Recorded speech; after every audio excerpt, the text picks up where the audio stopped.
ரவீந்திரன் துரைசாமி, இப்போ 2 புள்ளிகள்.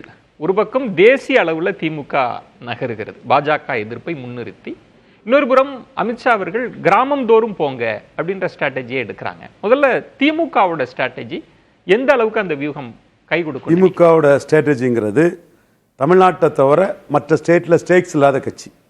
தமிழ்நாட்டில் ஒரு மாநில கட்சி பாஜக எதிர்ப்பில் 2 மக்களவை தேர்தலையும் ஒரு சட்டமன்ற தேர்தலையும் 3 தேர்தலில் ஜெயித்திருக்காங்க. ஒரு சேச்சுரேட்டட் ஓட் மார்க் காட்டு 45% தாண்டி நிற்கிறாங்க.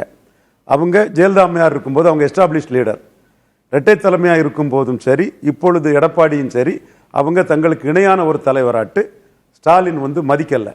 ஸோ அப்போ அவங்களோட பொலிட்டிக்கல் ஸ்ட்ராட்டஜியே ஃப்ரம் 2019 மோடி எதிர்ப்பு, மோடிக்கு சப்பார்டினேட்ஸ் சப்சர்வன்ஸ் தான் இபிஎஸும் ஓபிஎஸ்ங்கிற ஸ்ட்ராட்டஜியை தான் அன்னைக்கு இரட்டை தலைமையாக இருக்கும் போதே எடுக்கிறாங்க.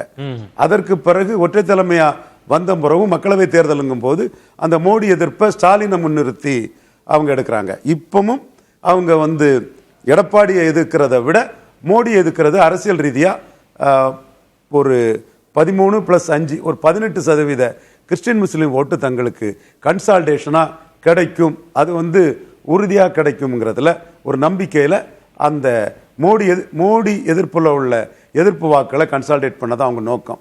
அதுக்கு இன்னைக்கு அவங்க டீலிமிட்டேஷன் எடுத்திருக்காங்கன்னா, டீலிமிட்டேஷன் விஷயத்தில் இதே அளவுக்கு உள்ள மாநிலங்கள் தான் வராங்க. இவர் டிகே சிவகுமார் கர்நாடக ஒரு ரெப்ரசன்டேட்டிவா தான் வராரே தவிர காங்கிரஸ் ரெப்ரசன்டேட்டிவா வரல. ரேவந்த் ரெட்டி தெலுங்கானா ரெப்ரசன்டேட்டிவா தான் வராப்புல. இந்த இடத்துக்குள்ள தேஜஸ்வி யாதவ் வரல, அகிலேஷ் யாதவ் வரல. அவங்களுக்கு இந்த இஷ்யூக்குள்ள ஸ்டாலினுக்கு நடவடிக்கைகளால அவங்களுக்கு பாதிப்பு இருக்குது. ஆனா ஸ்டாலின் இந்திய அரசியல்ல ஒரு முக்கியமானவருங்கிறனால அவங்க மாற்று கருத்துக்களை தேசிய அரசியலை நோக்கி நகருதல் அப்படின்றது திமுக ஒரு முன்னத்தியரா நகர்ந்துட்டு இருக்குன்னா அது தமிழ்நாட்டிலையும் கை கொடுக்குன்றது தான் இந்த ஸ்ட்ராட்டஜி வியூகம். மோடி எதிர்ப்பு தமிழ்நாட்டில் கை கொடுக்கணுங்கிறது தான் இதுல அவங்க போறாங்க. இந்த இடத்துல அவங்க நேஷனல் பொலிட்டிக்ஸை நோக்கி நகர்ந்தா சொல்ல முடியாது. 26 24 ஸ்டாலினை முன்னிறுத்தி 19 மாதிரி இல்லாம நடந்தது அவங்க ஸ்டேச்சர், அதாவது அதிகாரத்தில் இருக்கும் போது அதை செய்ய முடியும்.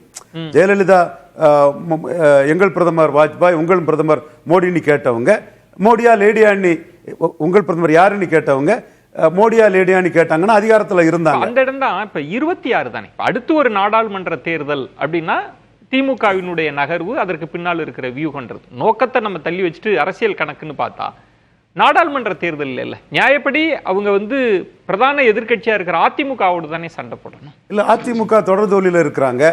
அதிமுகவை எதிர்க்கிறத விட மோடி எதிர்த்தா கிறிஸ்டின் முஸ்லிம்ஸ் கன்சால்டேட் ஆகுங்கிறது அவங்களோட ஒரே நோக்கம். அதுல அவங்க டேஸ்ட்டை பார்த்துட்டாங்க. நீங்க பூத் வைஸ் பார்த்தா 90%, 92% வாக்கெல்லாம் கிடைச்சிருக்குது. நீங்க இதை வெறும் அறிக்கையா விட்டுட்டு இருந்தா போதாதா? அறிக்கை நாங்க தொகுதி மறுவரையை நாங்க எதிர்க்கிறோம், குறையக்கூடாதுன்னு சொன்னா போதாதா? இதற்கு ஒரு பெரிய கூட்டத்தை கூட்டி அதுக்கு ஒரு ஃபாலோ அப் எல்லாம் இருந்து தேசிய அளவுல முக்கியத்துவம் பெறணும்னு என்ன அவசியம்? இதுல என்னன்னா வட இந்திய தலைவர்கள் எங்களுக்கு ஃபேர் டீல் இல்லைன்னு யாருமே சொல்லல. அவங்களுக்கு தெரியுது இதுல வரலையே தவிர ஸ்டாலினும் தங்களுக்கு வேண்டியவர் ஒரு முக்கியமான சக்திங்கிறதெல்லாம் மம்தாவும் நினைக்கிறாங்க. மம்தா இந்த இடத்துக்குள்ள ஏன் வரலன்னா அவங்க அகிலேஷையும் தேஜஸ்வியும் அஃபண்ட் பண்ண விரும்பல. அகிலேஷ் தேஜஸ்வி இந்த கருத்துக்குள்ள இல்ல அவங்க என்றாலும் மம்தா அவங்கள அஃபண்ட் பண்ணாட்டாங்கிறதுக்கு அவங்க வரல. மற்றபடி உள்ள எல்லா ஸ்டேட்டுமே ஸ்டேட் வைஸ் இது நடந்தா தங்களுக்கு இருக்கிறத விட குறையுங்கிற எண்ணம் கொண்டவங்க. இப்ப உங்க குறையுன்றவங்க எல்லாம் வந்திருக்காங்கன்றது ஒண்ணு. இதற்குள்ள இருக்கிற வியூகன்றது திமுக திரு ஸ்டாலின் அவர்கள் பாஜக எதிர்ப்பதான் முன்னிலை. அப்ப 26லயும் அதை தான் முன்னிலைப்படுத்தி போவாங்க. பாஜக எதிர்ப்பு தான் முன்னிலைப்படுத்துறாரு. இதுல இன்னொன்னு என்னன்னா, அவர் சொல்ல மாதிரி வட இந்தியாவுக்காக பாஜக, தென்னிந்தியாவுக்காங்களா, அது தவறு. பாஜக கர்நாடகாவில் 3 எலெக்ஷன்லையும் ஜெயித்திருக்காங்க. ஆந்திராவில் 3 எலெக்ஷன்ல மோடி தலைமையில 2 ஜெயித்திருக்காங்க. தெலுங்கானாவில் ஜம்ப் ஆயிட்டு வராங்க. தென் ஒரிசாவில் கழிஞ்ச முறை ஜெயித்திருக்காங்க. தமிழ்நாட்டில் 2029 98 வாஜ்பாய் தலைமையில பெரிய வெற்றி பெற்ற மாதிரி தோத்து போனவங்களெல்லாம் ஒன்று சேர்த்து 29 ஜெயிக்க முடியுங்கிற சூழ்நிலை தான் இருக்கிறாங்க. ஸோ இந்த இடத்துக்குள்ள ஸ்டாலின் ஏற்படுத்தக்கூடிய அச்சம் மோடியை பொறுத்தவரை அது ஒரு இதுவே இல்லை. மோடி இது சம்பந்தமா எதுவும் செய்ய போறதும் இல்லை. அது இல்லைன்றது. இப்போ அமித்ஷா அவர்கள் கிராமம் தோறும் போங்க, திமுக எதிர்ப்பை பிரதானப்படுத்துங்க அப்படின்னு சொல்லுவது அது என்ன கணக்கு? அது அவங்க ஒரிசாவில் சாதிச்சிருக்கிறாங்க, தெலுங்கானாவில் சாதிச்சிருக்கிறாங்க, அதே மாதிரி ஹரியானாவில் சாதிச்சிருக்காங்க, அதே மாதிரி தமிழ்நாட்டிலையும் சாதிக்க முடியும்னு நம்புறாங்க. அப்போ அதிமுக அலைன்ஸ்ன்றது அதுக்குள்ள, நான் அதுக்காக தான் அந்த நுணுக்கமா அந்த கேள்வியை கேட்டேன். பொதுவாக ஏடிஎம்கே அலைன்ஸ்குள்ள இருக்காங்க அப்படின்னா கட்சியை உற்சாகப்படுத்துகிற அளவுகளில் தான் இருப்பாங்க. நீங்க கிராமம் தோறும் போங்க அப்படின்னா பாஜக வேறொரு கணக்கு இருக்கு 26க்கு. கண்டிப்பா அவங்க பாராளுமன்ற தேர்தலுக்கு பிறகு ஆர்எஸ்எஸோட கடுமையான உழைப்பால தோத்து போன 50% எம்பி தொகுதியை இழந்த ஹரியானாவில் வெற்றி பெற்றிருக்காங்க. அதிக அளவு எம்பிக்களை இழந்த மகாராஷ்டிராவில் வெற்றி பெற்றிருக்காங்க. 2 முறை மக்களவைக்கு பிறகு சட்டமன்றத்தில் அரவிந்த் கெஜ்ரிவால் தோத்த பிஜேபி கடுமையா ஆர்எஸ்எஸோட ஒர்க்கால வெற்றி பெற்றிருக்காங்க.